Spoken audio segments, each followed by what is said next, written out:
रायगढ़ के राजा महाराज विक्रम सिंह बड़े ही प्रजाप्रिय व्यक्ति थे।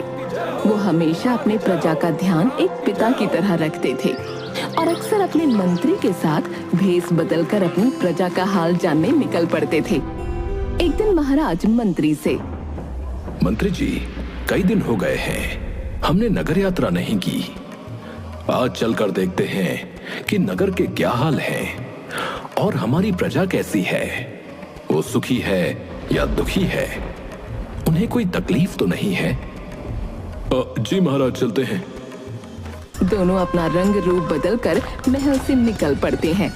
चलते चलते दोनों नगर की उस बस्ती में पहुंच गए जहां पर राजा के नगर के सबसे गरीब लोग रहते थे। वहां एक घर के बाहर, मंत्री जी, ये गाना गाने की और हंसने की आवाज क्या आपने भी सुनी?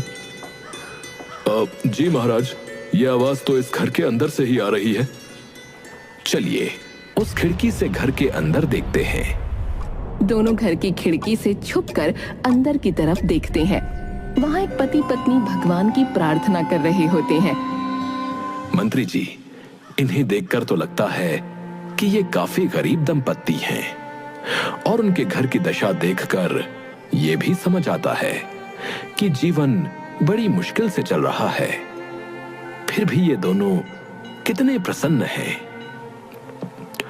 बिल्कुल सत्य कह रहे हैं महाराज, मैं भी यही सोच रहा हूं। भला इन्हें किस चीज की प्रसन्नता है? तभी मंत्री के पैर से खिड़की के बाहर रखी ईंटों की ढेर गिरती है, जिससे आवाज हो जाती है। घर के अंदर से आवाज आती है, कौन है? कौन है वहां? हम एक यात्री हैं और यहाँ से गुजर रहे थे। इतना कहते हुए महाराज और मंत्री दोनों घर के दरवाजे पर पहुंच जाते हैं और दंपति भी अपने घर के अंदर से दरवाजे पर आकर खड़े हो जाते हैं। प्रणाम स्वीकार कीजिए हमारा। मैं कालू हूँ और ये मेरी पत्नी लक्ष्मी हमारे घर के भीतर पधारिए और हमें आपकी सेवा का अवसर दीजिए। आपका बहुत बहुत धन्यवाद जो आपने हमें अपने घर के अंदर आमंत्रित किया। अरे ये तो हमारा सौभाग्य है जो आप हमारे घर आए और अपनी सेवा का मौका दिया। लक्ष्मी, हमारे घर भगवान आए हैं, उनके लिए भोजन परोसो। जी, मैं भी भोजन परोसती हूँ। चलिए, तब तक मैं आप दोनों के हाथ पैर धुलवा देता हूँ। नहीं नहीं, भोजन की कोई आवश्यकता नहीं है। हमने थोड़ी देर पहले ही भोजन किया है। द्वार पर आया हुआ अतिथि सदा भगवान के समान होता है और हम अपने भगवान को अपने द्वार से भूखा कैसे जाने देंगे? महाराज कालू का भाव देखकर आश्चर्यचकित थे, क्योंकि उसे झोपड़ी के अंदर की स्थिति को देखकर ये साफ पता चल रहा था कि हरि और उसकी पत्नी के पास कुछ भी नहीं है। फिर भी कालू इतने खुले दिल से महाराज और मंत्री को भोजन के लिए आमंत्रित कर रहा था। आप क्या कार्य करते हैं और आप दोनों के घर में सुकून का माहौल है? मैं एक मोची हूँ और लोगों के जूते चप्पल सिलता हूँ और जो पैसे मिलते हैं उससे रात का भोजन खरीद लेता हूँ। यदि आपको किसी दिन बिल्कुल भी पैसे ना मिले तो आप अपने भोजन की व्यवस्था कैसे करेंगे? मैंने इस बारे में कभी नहीं सोचा और ना ही सोचना चाहता हूँ। तभी लक्ष्मी घर में जो कुछ भी था वो परोस कर ले आती है।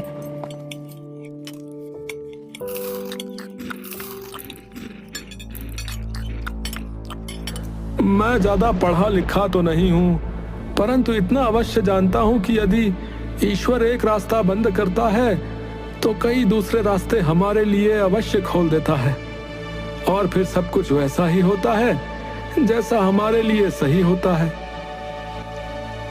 महाराज और मंत्री दोनों ही बड़े आश्चर्यचकित थे।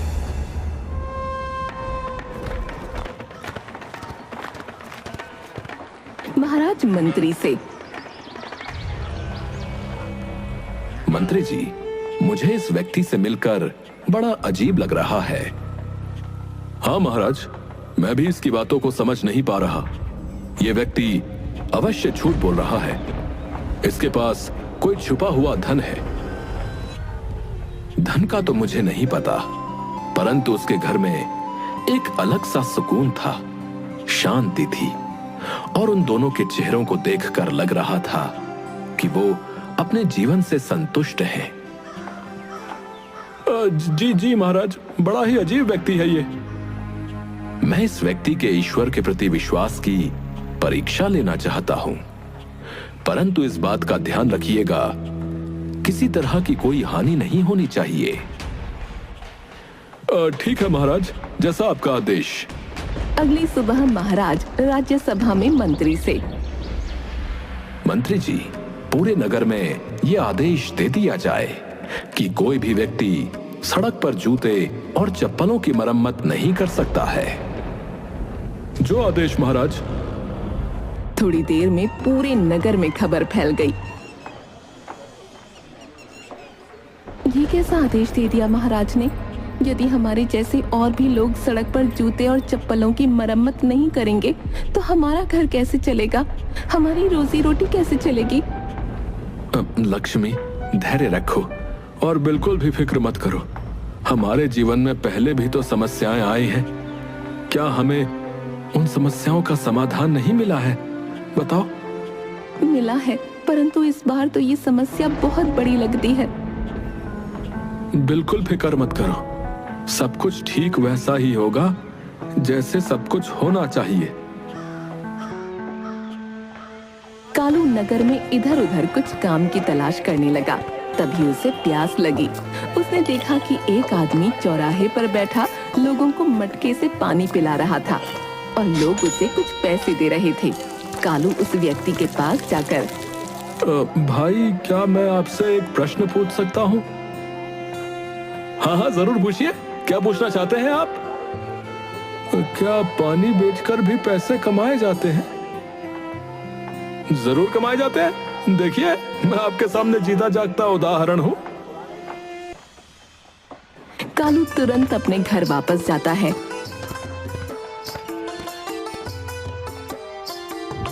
और पानी से भरा हुआ एक घड़ा और 2 लोटे लेकर दूसरे चौराहे पर बैठ जाता है।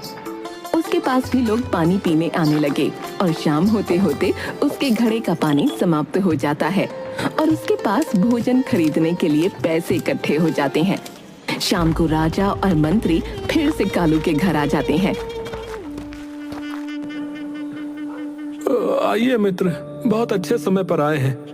आइए, भोजन कीजिए। मैं तो पूरे दिन तुम्हारे ही बारे में सोच रहा था मित्र। मुझे तुम्हारी बड़ी फिक्र हो रही थी, क्योंकि राजा ने मोचियों के लिए अजीब सा एक फरमान जो जारी कर दिया। भला बताओ, अगर मोची सड़क पर जूते चप्पल नहीं बनाएगा तो कहां बनाएगा?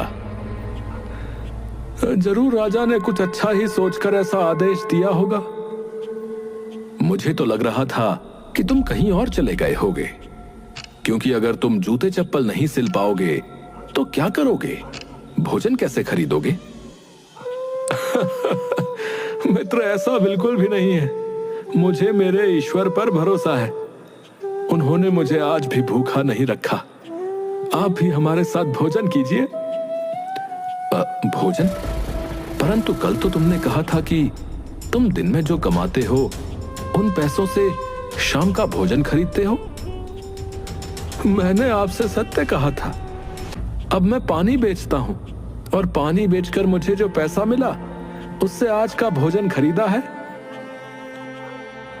महाराज और मंत्री एक दूसरे का मुंह देखने लगते हैं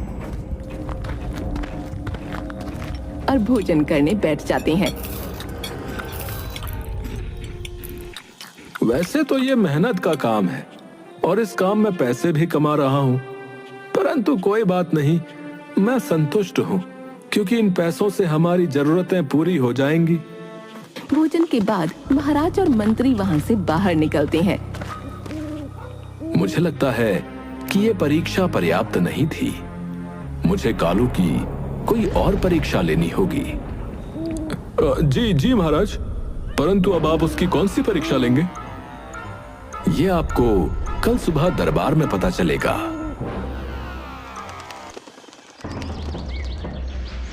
दूसरे दिन दरबार में महाराज फिर से एक नया आदेश देते हैं।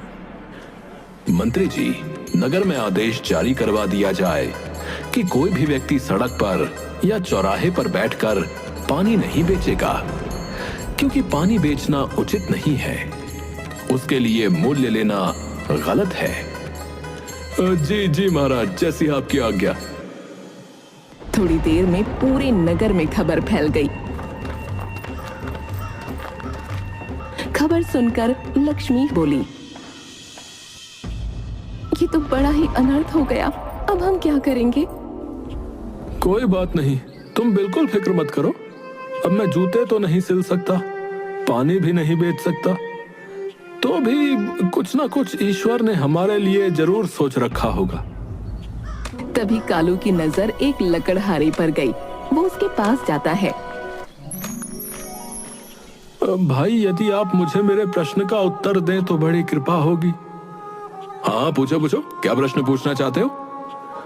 क्या लकड़ियां बेचकर भी पैसे कमाए जा सकते हैं? जरूर कमाए जा सकते हैं, बस तुम्हें अपने हाथों को मजबूत रखना होगा, क्योंकि लकड़ियों को तोड़ने, काटने और उन्हें उठाकर एक जगह से दूसरी जगह ले जाने में हाथों को बड़ी मेहनत करनी पड़ती है। तुम्हारे हाथों में ताकत और पीठ मजबूत होनी चाहिए। कालू वहां से चला जाता है।